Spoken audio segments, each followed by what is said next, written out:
Hello, కేఫ్లో ఉన్నానని చెప్పాను కదా, ఎందుకు విసిగిస్తున్నావు కాల్ చేసి? సరేలే, మళ్ళీ కాల్ చేస్తాలే, పెట్టు ఫోన్. Sorry sir. మనల్ని ఒక అమ్మాయి విపరీతంగా లవ్ చేస్తుందని తెలిసినప్పుడు ప్రతి అబ్బాయికి ఒక నమ్మకం ఉంటుంది. అతను తిట్టినా పడుతుంది, చిరాకు పడినా ఉంటుంది, కొట్టినా ఇగ్నోర్ చేసినా ఏం చేసినా మనతోటే ఉంటుందన్న నమ్మకం.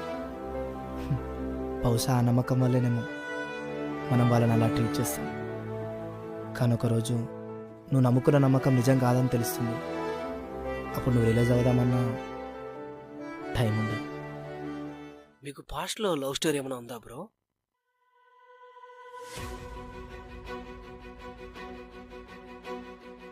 అంటే ఇది మీ ఫస్ట్ లవ్ స్టోరీగా ఎలా ఫీల్ అయ్యారు? ఇది నా ఫస్ట్ లవ్ స్టోరీ అని ఎవరు చెప్పారు?